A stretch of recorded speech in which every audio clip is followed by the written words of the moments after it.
जोरदार जोर से अशोक गहलोत कांग्रेस पार्टी, अशोक गहलोत, अशोक गहलोत।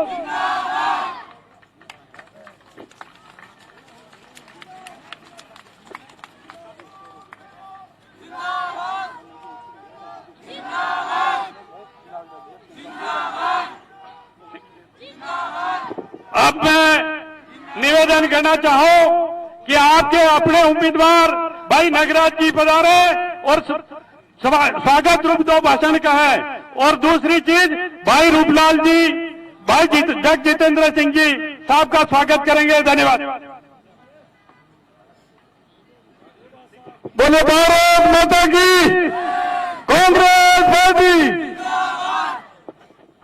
मंच पर विराजमान हमारे सबके लाडले राजस्थान के यशस्वी मुख्यमंत्री परम सम्मानीय अशोक जी गहलोत साहब, मंच पर विराजमान सभी अतिथिगण, बड़ी संख्या में पधारे हुए मेरे किसान भाइयों, कार्यकर्ता साथियों, माता और बहनों, मीडिया के साथियों, उपस्थित सभी अधिकारीगण, कर्मचारीगण, आज बड़ा हर्ष का विषय है।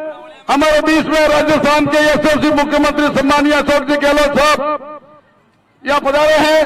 आप सबकी तरफ से, मेरी तरफ से मैं सम्मानीय गहलोत साहब का हार्दिक अभिनंदन करता हूं, स्वागत करता हूं। साथियों, आने वाले 30 तारीख के दिन मतदान होने जा रहा है। मेरी आपसे विनती है कि आप सब मुझ पर मेहरबानी करें। मैं 2 बार पहले हार चुका हूं और आप सब कथा बना रखे। जय हिंद।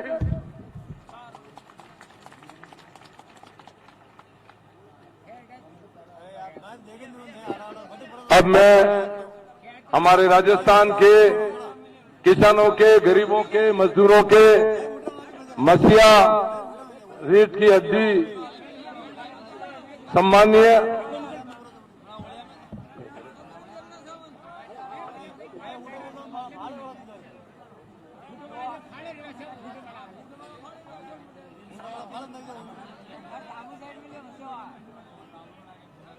हमारे पूर्व सांसद महोदय, पूर्व विधायक, पूर्व मंत्री और सीडब्ल्यूसी के सदस्य माननीय रघुजी मीणा साहब से निवेदन करूंगा वो आपको संबोधित करेंगे। आप सबको राम राम। हमारे यशस्वी मुख्यमंत्री हमारे सबके दुख सुख में साथ देने वाले आज के मेहमान, मुख्य मेहमान आदरणीय अशोक गहलोत जी, प्रभारी मंत्री भाई अर्जुन जी, यहां उपस्थित हमारे सभी मेहमानों, मंच पर आसीन हमारे सभी नेता, पंडाल में हमारे सभी बुजुर्गों, नौजवान भाइयों, माता बहनें, प्रेस के साथियों, अभी हाल ही थोड़े दिन पहले 8 तारीख को आदरणीय अशोक गहलोत जी दरियावद में पधारे थे नामांकन के रोज और बहुत अपार संख्या में आप सब पधार कर आपका स्वागत किया था। पुनः हम सब ने निवेदन किया, एक बार पुनः हमारा सबकी खबर लें। आप पधारे हैं, आप सबकी तरफ से मैं बहुत बहुत हार्दिक अभिनंदन करता हूं, स्वागत करता हूं। अभी चुनाव का समय है। दुर्भाग्य का विषय रहा कि गौतम जी हमारे बीच में नहीं रहे, उसकी वजह से ये उपचुनाव हो रहे हैं। नियमानुसार 6 महीने में चुनाव कराने पड़ते हैं, उस निमित्त चुनाव हो रहे हैं। भाइयों, अब परिवर्तन का समय लसाड़िया के लिए, दरियावद के लिए है, क्योंकि गौतम जी 5 साल तक हमारे बीच में एमएलए रहते, परंतु आज राजस्थान में सरकार कांग्रेस की है। हमारा प्रतिनिधि नागराज जी के रूप में जाएंगे तो निश्चित तौर पे हमारे सबके विकास के काम में गति आएगी और क्षेत्र का विकास होगा। हमारे आने वाली पीढ़ी के लिए हमको रास्ता बनाना है, हमारे काम करने हैं, तो निश्चित तौर पे कांग्रेस पार्टी को वोट देके राजस्थान सरकार को मजबूती देनी है। राजस्थान सरकार अभी पूर्ण बहुमत में है, तो निश्चित तौर पे ये हमारा 2 चुनाव और जीत के जाएंगे तो आदरणीय अशोक गहलोत जी को बहुत शक्ति मिलेगी, ताकत मिलेगी। अभी जैसा अशोक गहलोत जी ने अभी महामारी के समय में जैसा प्रबंधन किया, पूरे देश में ऐसा प्रबंधन किसी का नहीं रहा। देश के प्रधानमंत्री ने भी हमारे आदरणीय अशोक गहलोत जी मुख्यमंत्री जी का बहुत बहुत तारीफ की थी कि महामारी के समय जिस तरह से अशोक गहलोत जी ने व्यवस्था की है, सराहनीय है।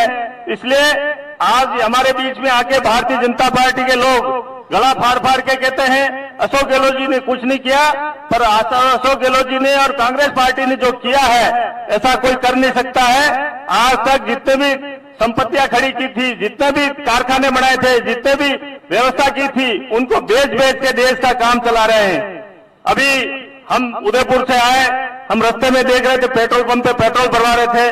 आदरणीय मुख्यमंत्री जी से मैं निवेदन करना चाहता हूं कि भारतीय जनता पार्टी के लोग बड़े ही अदब करना है ये जानते हैं, पेट्रोल पंप पे जाते हैं और जेब में हाथ डालते हैं, मोदी जी का फोटो देख के बड़े अदब से नमस्कार करते हैं और 119 रुपए पेट्रोल का दे के चुपचाप वापस नमस्कार करते हुए रवाना हो जाते हैं।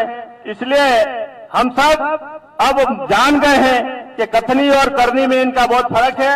15 लाख रुपए नहीं आए और इधर गुलाब चंद जी कटारिया कहते हैं कि महाराणा प्रताप इन मंगरों में डोलता फिरता भटकता फिरा और भगवान राम समुद्र में पड़े होते बीजेपी नहीं होती, ऐसे ऐसे बोल निकालते हैं। आप सबने आज अखबारों में भी पढ़ा होगा और वीडियो भी देखा होगा। इनके प्रदेश के अध्यक्ष कहते हैं कि लसाड़िया की जनता कन्हैयालाल जी के साथ है, तो उनको यह भी पता नहीं है कि यहाँ का बीजेपी का उम्मीदवार कौन है। कन्हैयालाल जी का अगर नाम लेते हैं तो कन्हैयालाल जी को टिकट देते हैं भारतीय जनता पार्टी के, तब हम जानते हैं इनके मन में कोई सत्ता है। इनके तो दुश्मनी निकालनी थी, किससे? गौतम जी से दुश्मनी निकालनी थी, जो अशोक गहलोत जी की सरकार को गिराने के लिए ये भारतीय जनता पार्टी के लोग करोड़ों रुपए लेके हमारे एमएलए को खरीद के और जैसे तैसे सरकार गिराना चाहते थे। गौतम लाल जी और उनके 2-3 साथी और मिलके उस बस में बैठे नहीं जो बस सरकार गिराने के लिए जा रही थी। इसलिए ये दुश्मनी निकालने के लिए उन्होंने चंद का टिकट काटा है। आप सबसे हमारी निवेदन है, अगर आप सबके मन में अगर गुस्सा है तो कांग्रेस पार्टी को एक एक वोट देके इनको सबक सिखाइए ताकि आइंदा ऐसा धोखा नहीं करे। और आप सबकी तरफ से पुनः आदरणीय अशोक गहलोत जी का बहुत बहुत आभार व्यक्त करता हूं।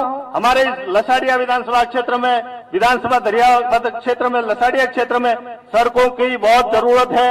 आदरणीय अशोक गहलोत जी साहब से हम निवेदन करते हैं कि अभी कैंप चलेंगे, उन कैंपों में हमारे जितने भी पट्टेदारी मकानदारी हैं इन सबको पट्टे दिलाने का आदेश कराएं ताकि हमारे भाइयों को समय पे सुविधा उपलब्ध हो सके। इन्हीं शब्दों के साथ एक बार आप सबका आभार, धन्यवाद, जय हिंद।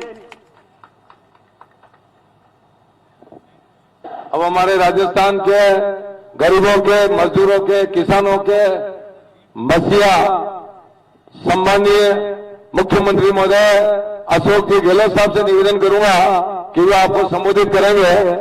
जिनकी इंचार्ज थी वह पधारें।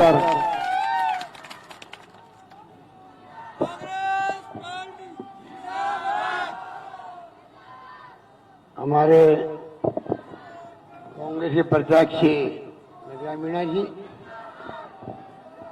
हमारे वरिष्ठ नेता कांग्रेस CWC के मेंबर पूर्व सांसद रघु मीणा जी, हमारे राज्य मंत्री अर्जुन बामनिया जी, राज्य मंत्री ममता भूपेश जी, हमारे वरिष्ठ साथी और पूर्व मंत्री डॉक्टर राजकुमार शर्मा जी, अशोक चांदना जी, कृष्णा पूनिया जी विधायक, मुखिया पारासर जी, हमारे पूर्व विधायक प्रकाश चौधरी जी, जिला अध्यक्ष लाल सिंह झाला साहब, वरिष्ठ नेता रूपलाल मीणा, श्यामलाल चौधरी पूर्व जिला प्रमुख, जगजितेंद्र सिंह जी ब्लॉक अध्यक्ष पूर्व, बरुलाल मीणा नौजवान साथी, गोपाल मीणा जी प्रधान, KB मीणा जी, मिठालाल जी चौधरी, बद्री प्रसाद जी वैष्णव, कैलाश सिंह जी सत्तावत, दिनेश श्रीमाली जी, बरुलाल जी गुजर, डॉक्टर राजा चौधरी, शंकर यादव जी, कांता गराचारी, अजय राठौड़ जी और तमाम साथीगण और तमाम बुजुर्गों, भाइयों और बहनों, नौजवान साथियों, मुझे बहुत खुशी हो रही है कि आपके क्षेत्र में आने का मुझे दूसरी बार मौका मिला। जब फॉर्म भरा गया था तब मैं दहेज में आया था और आज लसारिया के अंदर आपके बीच में हाजिर हूँ। आप सब इतनी बड़ी तादाद में पधारे हो, उसके लिए मैं आपका बहुत धन्यवाद करता हूँ और आपसे अपील करता हूँ। ये चुनाव बहुत महत्वपूर्ण है। हमारे नेता सोनिया गांधी जी ने, राहुल गांधी जी ने सोच समझ करके भाई नगराज को पुणे आपके सामने भेजा है आपका आशीर्वाद प्राप्त करने के लिए। अगर आपका आशीर्वाद मिलेगा और ये चुनाव जीत के जाते हैं तो मैं आपको विश्वास दिलाता हूं कि हम लोग कोई कमी नहीं रखेंगे। जो भी आपकी समस्या है, जो भी समस्याएं हैं, चाहे वो पानी की हो, बिजली की, शिक्षा की, स्वास्थ्य की, सड़कों की, स्कूल में हम लोगों ने नवाचार किए हैं, स्वास्थ्य सेवा में कमी नहीं रखी। अभी कोरोना आया था तो आपके आशीर्वाद से जो काम अपन ने किया पूरे देश में नहीं बल्कि दुनिया में नाम हुआ। इतना शानदार हमने मैनेजमेंट किया और निःशुल्क इलाज करवाया, दवाएं फ्री, कोरोना का इलाज भी फ्री, सीटी स्कैन फ्री, कोई कमी नहीं रखी। भीलवाड़ा मॉडल पूरा देश में और दुनिया के अंदर गया। ये तमाम क्योंकि आप लोगों ने साथ दिया। मैंने कहा लॉकडाउन लग गया था, मैंने कहा कोई भूखा नहीं सोना चाहिए। तो मुझे खुशी है कि राजस्थान वासियों ने, प्रदेशवासियों ने, सामाजिक संगठनों ने, धर्म गुरुओं ने आपस में आगे आकर के खाने बनाए, पैकेट बनाए, पहुंचाए घरों के अंदर, गरीबों के अंदर जो डेस्टिट्यूट थे उनको खाना पहुंचाया। सरकार ने भी कोई कमी नहीं रखी। 5 बार हमने उनको 5,500 रुपये दिए, 5 बार मिला करके। पेंशन हमने एडवांस दे दी कि बुजुर्गों को, विधवाओं को तकलीफ नहीं होनी चाहिए। तो पूरा 1.5 साल निकला हमारा मुश्किल में, सब घरों में थे, तब भी हमने कोई कमी नहीं रखी। इसलिए मैं कहना चाहूंगा कि अभी प्रशासन शहरों के संग अभियान चल रहा है और प्रशासन गांवों के संग अभियान चलेगा। क्योंकि आपके यहाँ चुनाव थे इसलिए वो अभियान अभी आपके यहाँ चल नहीं सकता था। इलेक्शन कमीशन ने रोक लगा दी थी। जैसे ही चुनाव खत्म होंगे और गांव गांव में आपके यहाँ कैंप लगेंगे, पट्टे देने की बात है आपको, वो सबको पट्टे दिलवाएंगे।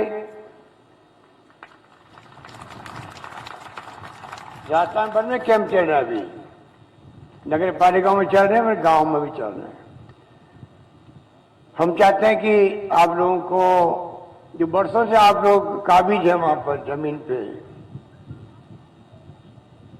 उन सब में आपको पट्टे मिल जाएं, आपको अधिकार मिल जाएं और जितने काम है गांव में, रेवेन्यू के हों, चाहे कृषि के हों, पशुपालन के हों, पशुओं के हों,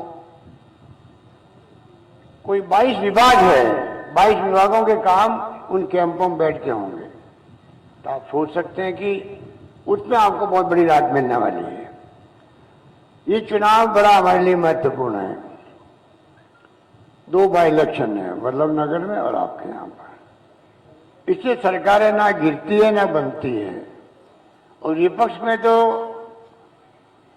जो 72 लोग उनके हैं, एक संख्या बढ़ सकती, इतना ही होता है। परंतु अगर आप सरकार को, जो सरकार जिस हमारी पार्टी की आपके आशीर्वाद से कांग्रेस पार्टी सरकार है, अगर हमारी एक सीट बढ़ती है तो 2 फायदे होते हैं। एक तो हो गया जो मैंने भी आपको कहा कि जो हमारा सपना है कि हम कैसे काम करें आपके अधिक से अधिक, उसमें मजबूती मिलती है। आपका नुमाइंदा जाएगा नगराज मीणा, आपकी पैरवी करेगा और जो आपकी मांगे हैं वो मांगे पूरी करवाएगा। अभियान चलेगा तो उसमें वो खुद खड़ा रहेगा आपके बीच में। अधिकारियों को, कर्मचारियों को निर्देश देगा और सबको, चाहे पट्टा हो, चाहे वो पशुओं के काम हो, चाहे दवाइयों के काम हो, चाहे और कोई विभाग के काम हो, वो सब काम करवाएगा। तो एक सरकार का नुमाइंदा एमएलए अगर होगा तो मैं समझता हूं कि ज्यादा काम आप करवा पाएंगे। दूसरा फायदा जो होता है पूरे प्रदेश के लोगों को होता है, क्योंकि लोकतंत्र वोटों का राज है। आप माई बाप हैं, जिसका आप आशीर्वाद देते हो वही वहां एमएलए बन सकता है। अगर हम सीटें जीतते दोनों, तो राजस्थान भर के गांव में जो पटवारी है, ग्राम सेवक है, तहसीलदार है, एसडीओ साहब है, या कोई छोटे मोटे अधिकारी किसी विभाग के हैं, उनको लगता है कि ये सरकार मजबूत है, इसीलिए जनता ने सरकार के पक्ष में वोट दिया है, कांग्रेस को वोट दिया है। इसका मतलब है कि जनता का मानस जो है वो सरकार के साथ में है। तो एक सरकार जब मजबूत होती है तो गांव गांव में गरीबों के, पिछड़ों के, आदिवासियों के काम भी ज्यादा होते हैं। कोई लापरवाही नहीं कर सकता है, कोई तंग नहीं कर सकता है। ये बड़े बड़े फायदे मिलते हैं। इसलिए मैं आपको निवेदन करना चाहूंगा कि जो 2.5 साल में हमने काम किए हैं, करीब 2.5 साल से ज्यादा हो गया, मैं दिसंबर में तो 3 साल हो जाएंगे, हमने कमी नहीं रखी है। पूरे राजस्थान में कोरोना के बावजूद भी शानदार बजट पेश किया, शानदार घोषणाएं करी, कहीं पंचायत समिति बनाई, कहीं एसडीओ ऑफिस खोले, कहीं तहसील खोली, कहीं उप तहसील खोली। जो मांगा लोगों ने, हमारे एमएलए साहब ने, हमने कोई मना नहीं किया। और आपको मालूम है कि पिछले सरकार गिराने का भी एक माहौल बना था, बीजेपी के लोगों ने बना दिया था। वही लंबी कहानी है जो सबको मालूम है। आपके आशीर्वाद से जो मैं 30वीं बार मुख्यमंत्री बना हूं, 30वीं बार आपके आशीर्वाद से बना। पहले नगरारी मीणा मेरे साथ थे जब मैं मुख्यमंत्री था, तो बिना आपके आशीर्वाद से प्रदेशवासियों का जो प्रेम है, विश्वास है मेरे प्रति, इसलिए मुझे 30वीं बार मुख्यमंत्री बनाया प्रदेशवासियों ने। मैं कैसे बोल सकता हूं?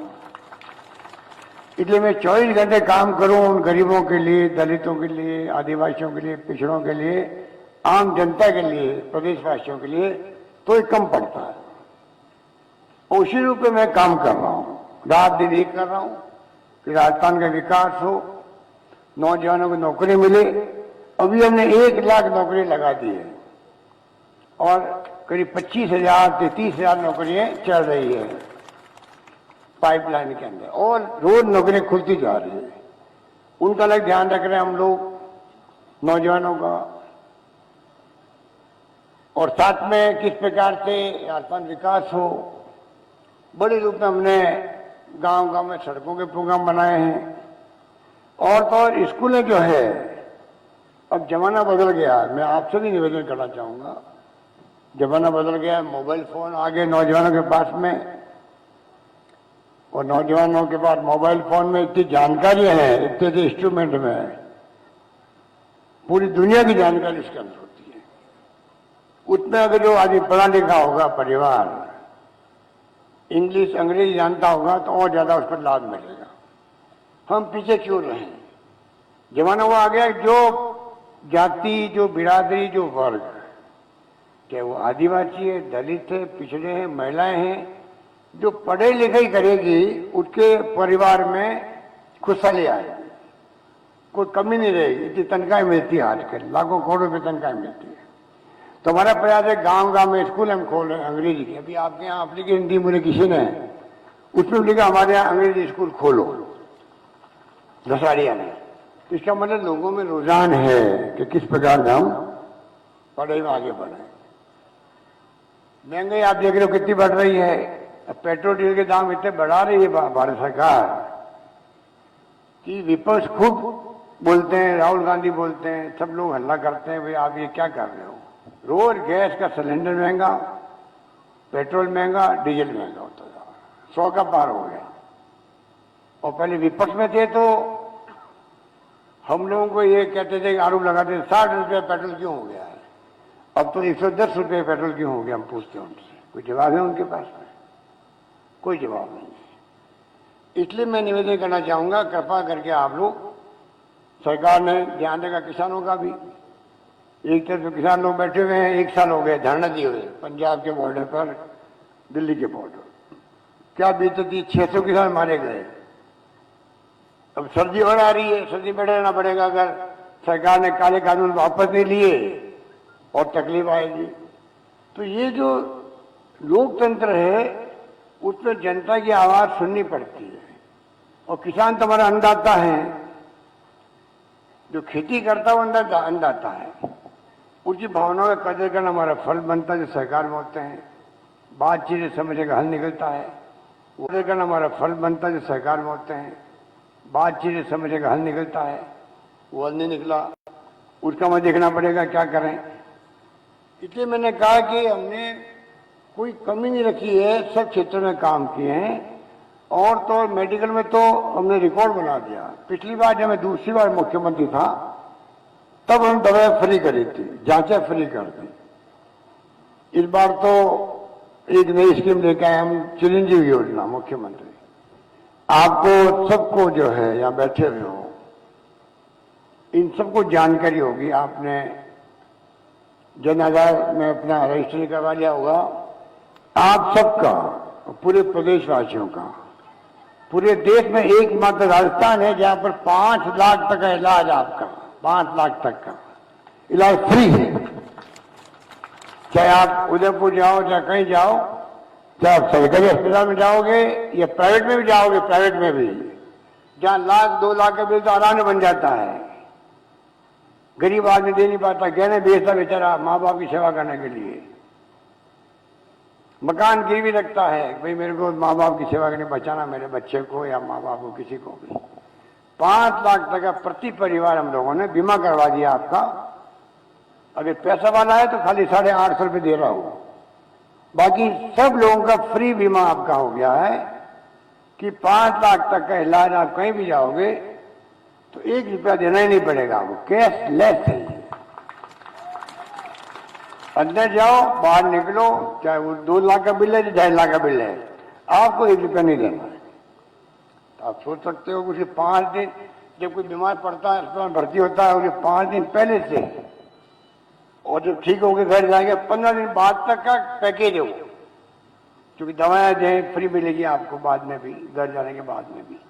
इस प्रकार से ऐसी ऐसी स्कीम हम लेके आए हैं, और आगे भी हमारे कई प्लान हैं।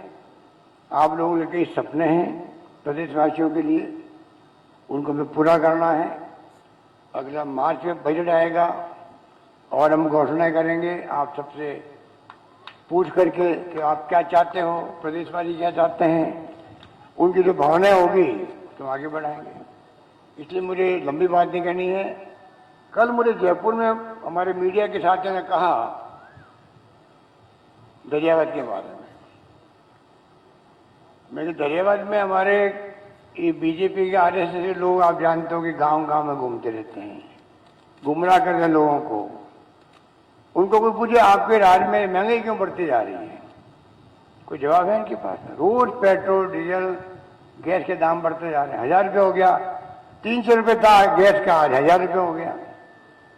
और जब पेट्रोल डीजल दाम बढ़ते हैं तो फिर खाने पीने की चीजें हों, चाहे कोई हो, कपड़े लत्ते हों, सबके दाम बढ़ते हैं। इनके पास कोई जवाब नहीं है। इन्होंने पहले कहा 2 करोड़ नौकरी देंगे हम प्रति वर्ष बच्चों को। पूछो, आप बात करना भूल गए आप तो। जो जो वादे किए थे 7 साल पहले, चाहे मोदी जी ने किए हों चाहे लोगों ने किए हों, उनका कोई जिक्र नहीं करता है। इसलिए मैं आपको विनम्र निवेदन करूंगा कि आप कृपा करके कोई कमी नहीं रखें, और आप निश्चित रहे जैसे चुनाव खत्म होगा एक संदेश जाएगा पूरे देश के अंदर कि लथाड़िया की जनता ने, दरियावाली जनता ने कांग्रेस की सरकार की मजबूती के लिए, जिससे पूरे प्रदेश के अंदर जनता का भला हो, उसके लिए बहुत अच्छे विचारों के साथ में नगराज को आशीर्वाद दिया है। ये मैं आपको दूंगा। नगराज पहले भी एमएलए रहा भी है, एमएलए हारा हो जीता हो, हारने के बाद में बाकायदा बराबर लोगों से मिलना, लोगों से बात करना, क्षेत्र की चिंता करना, ये मैंने इसने प्रयास किया। ये आपका सुख दुख का साथी है, कुछ गलती भी हुई होगी इनसे मान लो, इसलिए नहीं कामयाब हो पाए कि हवा उल्टी चल जाती है, कामयाब नहीं हो पाता हम लोग। भाई माई बाप तो आप ही हो, बिना आपके आशीर्वाद को जीत नहीं सकता। तो मुझे उम्मीद है कि इस बार दरियावत से आप इनको कामयाब करो। 2.5 साल के बाद में चुनाव वापस आएंगे, 2.5 साल के बाद में आप तय करना क्या करना आपको मालूम पड़ जाएगा कि आपने अगर आशीर्वाद दिया हम लोगों को तो क्या क्या काम हमने किए 2.5 साल में, आप खुद महसूस करोगे कि कोई कमी नहीं आने दी है। इस रूप में काम करना चाहते हैं। गौतम मीणा जी चले गए हमारे बीच से, इस बात का मुझे बहुत दुख है। मैं जब बीमार हुए थे वो, तब मैंने उनसे बात करी थी अस्पताल के अंदर, उनसे बात करी, उनका लड़का डॉक्टर है, उससे मैंने बात करी, डॉक्टर से मैंने बात करी, पूरी कोशिश की। तो हमारे 2 साथी, एक तो खाट साहब और एक हमारे गौतम मीणा जी, दोनों बच नहीं पाए। ये कोरोना इतनी भयंकर बीमारी है। अब भी मैं आपको निवेदन करूंगा, आप अखबार पढ़ते होंगे, अभी कोरोना पूरा गया नहीं है, कमजोर पड़ गया, इसलिए लोग लापरवाह हो रहे हैं। अभी भी आपको मास्क लगाना चाहिए,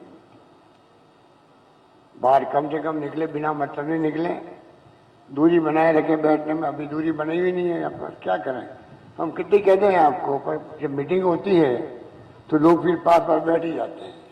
पर आपको बच के रहना चाहिए। आज इंग्लैंड, अमेरिका, रशिया, आज यहाँ पर हजारों लाखों लोग आ रहे हैं मरीज वहां पर, जो कि हमारे बहुत मजबूत दुनिया के मुल्क है वो हमसे, तब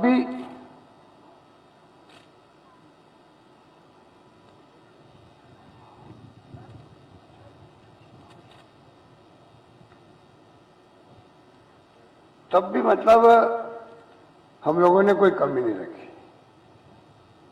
तो आप सोच सकते हैं आज रशिया जैसा मुल्क, वहां पे बेड नहीं मिल रहे अस्पताल के अंदर। इंग्लैंड में नया तरह का आ गया ये कोरोना, नया तरह का, जैसे पहले अपना आया था ना दूसरी वेव में। पहली वेव ज्यादा खतरनाक नहीं थी, हमें भय था पर खतरा कम था। दूसरी वेव तो ऐसी आई है, 2-4 दिन में अगर हम घर पे रह गए तो जुकाम खांसी हो गए, ठीक हो जाएंगे, तो सीधा हमारे लंग्स के अंदर इफेक्ट, लंग्स खराब, और वेंटिलेटर पे रखो उसको और फिर उसकी मृत्यु हो जाती है। गौतम भाई भी ऐसे ही गए हैं, तो 55 साल की उम्र मुश्किल से थी उनकी, ज्यादा उम्र भी नहीं थी। तो ये मैं निवेदन कराता हूँ, अभी भी बहुत खतरा है, आप लोग ध्यान रखें। और हमारे मुल्क में भी कुछ इंग्लैंड की तरह के थोड़े बहुत केस आए हैं। ये जो फैलता है बहुत तेजी से फैलता है,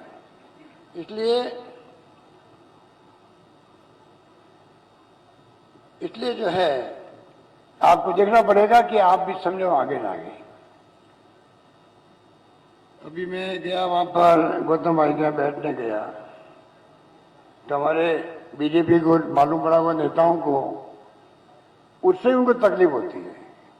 अरे सदियों से हमारे संस्कार है, सदियों से, कि कोई जब मृत्यु होती है तो वहां नहीं देखा जाता कि कांग्रेस के हैं, कि बीजेपी के हैं, कि सीपीआई के हैं, कि सीपीएम के हैं,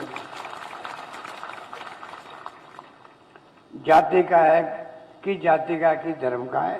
ये मानवता कहती है कि ऐसे वक्त में हमें संवेदना व्यक्त करने के लिए जाना चाहिए। अब मैं उनके घर चला गया, अब मैं समझ नहीं पा रहा हूं, उनका स्वागत करना चाहिए था बीजेपी वालों को कि ये सीएम ने अच्छा कदम उठाया। मीटिंग में जाने के पहले गौतम भाई के घर गए संवेदना व्यक्त करने के लिए, ये होना चाहिए था। उसकी बजाय अभी मेरे पास खबर आई है कि उनको तकलीफ हो रही है कि ये मैं बैठने जाने पर राजनीति कर रहे हैं। बताओ आप, इसमें क्या राजनीति की बात हुई? लोग समझते हैं, आपकी सोच को भी समझते हैं। अरे इतनी आपको चिंता थी गौतम भाई की, फिर गौतम भाई के बेटे को टिकट दे देता ना, किससे मना किया? हम तो रोका नहीं था, हमने थोड़ी रोका आपको। अगर गौतम भाई के लड़के को, कन्हैया को टिकट मिलता, आज मैं यहाँ आता आपके बीच में, तब भी मैं उसके घर जाता।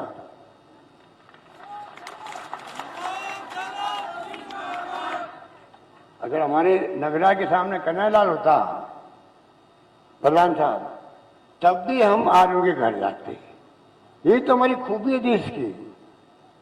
और उसके लिए हमारे ये बीजेपी के लोग बैठे हुए यहाँ पर आकर के अपनी पार्टी के आकाओं को खुश करने के लिए। कई बार तो कई नेता तो नहीं चाहते कि बोल जाते हैं, क्योंकि उनको बड़े नेता खुश रहने चाहिए। हाँ, ये अच्छा बोला कम से कम। पर ये जो संवेदना व्यक्त करना के जाए, उसकी आलोचना नहीं करनी चाहिए। मुझे बहुत दुख हुआ कि हमारे एक साथी बीजेपी के नेताओं ने अभी से ही कह दिया कि आप तो राजनीति कर रहे हो। जैसे कि मैं अभी गया हूं तो पूरे दरियावत के वोट हमारी पेटी में पड़ जाएंगे, ऐसा उनको लगता है। अरे वोट अंतरात्मा का वोट है, वोट गुप्त वोट है, गुप्त वोट है, जो 75 साल से कांग्रेस ने देश को दिया, कायम रखा। किसने दिया वोट आपको? कांग्रेस ने दिया वोट। पंडित नेहरू ने दिया, जवाहरलाल मौलाना आजाद ने दिया, सरदार वल्लभ भाई पटेल ने दिया, अम्बेडकर साहब ने दिया, गांधी जी किसान निधि में दिया। आजाद होते ही कह दिया कि सबको एक वोट का अधिकार होगा। महिलाओं को वोट दे दिया उस वक्त में। अमेरिका जैसे मुल्क में भी कहते 100 साल लगे थे महिलाओं को वोट देने के अधिकार देने के लिए। हमारे मुल्क में जब आजाद हुआ मुल्क, उसी दिन से महिला और पुरुष को बराबर का हक दिया गया है इस मुल्क के अंदर। किसे दिया? कांग्रेस ने दिया। इसलिए कांग्रेस का मुकाबला कोई कर नहीं सकता इस देश में। चाहे राज तो देखो लोकतंत्र दिया कांग्रेस ने, सोच के दिया, कभी हम आएंगे कभी और पार्टी वाला आएंगे, सोच के दिया, तो जानबूझ के दिया। क्योंकि सबसे खूबसूरत व्यवस्था लोकतंत्र की है देश के अंदर, जहां पर आम आदमी गरीब का मान सम्मान होता है। हम चाहे मुख्यमंत्री हैं चाहे प्रधानमंत्री हैं, एमएलए हैं, एमपी, सबको पहले हाथ लगाना पड़ता है गरीबों के, वोट मांगने का आशीर्वाद मांगना पड़ता है, आशीर्वाद दो हमें, उससे मान सम्मान बढ़ता है। किसने दिया? कांग्रेस ने दिया। तो कांग्रेस का मुकाबला तो कोई कर नहीं सकता। इसलिए मैं लंबी बात नहीं कहता, आगे 3 मीटिंग और है। आप सबसे मैं अपील करूंगा कि इस चुनाव में आप, पिछले चुनाव में तो हम 18,000 से पीछे रहे थे दशहरे से, इस बार आप आगे निकाल दो कांग्रेस, फिर आप मेरे पे छोड़ दो, क्या मुझे करना दशहरे के लिए। आप बुलाओगे तो मैं दशहरिया पुनः आऊंगा आपके बीच में पूछने के लिए क्या काम करना आप लोग बताओ। एक मौका दीजिए, कांग्रेस को आगे निकाल दीजिए इस बार, और फिर आपके यहां निश्चित रहो विकास की गंगा बहेगी। ये कहते हुए मैं अपनी बात समाप्त करता हूं। धन्यवाद। जय हिंद। धन्यवाद। अब मैं आपके इस क्षेत्र के लसाड़िया तहसील के जुझारू नेता भाई रूप जी से निवेदन करूंगा कि वो आपको संबोधित करेंगे और धन्यवाद अर्पित करेंगे।